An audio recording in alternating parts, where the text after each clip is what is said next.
prettier flowers, that she quite forgot her mother's advice to stick to the path and didn't even notice when all the little animals scurried away. So when a shadow fell across her path, she was quite surprised to see a tall stranger standing next to her. "Good morning, my child," he said. He was a big, bad wolf. But Red Riding Hood didn't know this and answered politely, "Good morning, sir." "Tell me, my dear," said the wolf, "where are you off to on this fine day?" "I'm off to visit my grandmother who lives in the woods," said Red Riding Hood. "But I fear I have lost my way."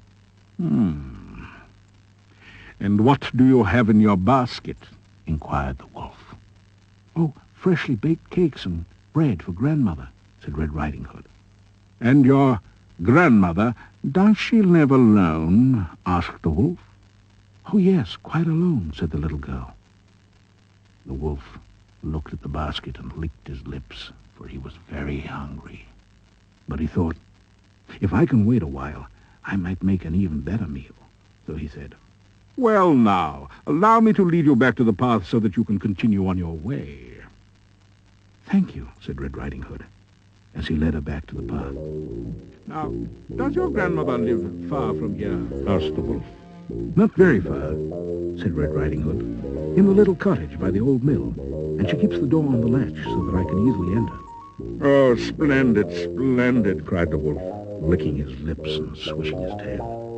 "Off you go, then. Give my best wishes to your grandmother, and I hope she feels better." "Thank you kindly," said Red Riding Hood, and she waved goodbye as she went down the path towards her grandmother's cottage. Now the wicked wolf knew the woods well, and ran off using a shortcut that brought him to the cottage long before Red Riding Hood. He peered in at the window to see if the old woman was really alone, and then he knocked on the door. "Who is there?" "It is me, Red Riding Hood, with some food from Mama," said the wolf. "Lift up the latch and come in, my dear," said the old lady. The wolf opened the door and leapt towards the bed. The old lady was so frightened she fainted clean away. The wolf was about to eat her there and then, but his sharp ears picked up the sound of Red Riding Hood approaching through the woods, so he quickly bundled the old lady into a closet, dressed himself in her nightgown and cap, and jumped into bed. Red Riding Hood approached the cottage and knocked at the door.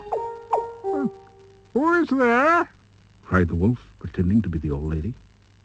"It is Red Riding Hood with some food for you from Mama," said the little girl.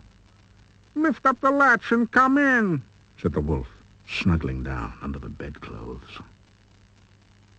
Red Riding Hood opened the door and peered in. It was not very light in the cottage, but you could just see the old lady's nightcap lying on the pillow. "I hope you're feeling better," said Red Riding Hood as she approached the bed. The wolf did not answer, but his eyes gleamed. "Why, what big eyes you have!"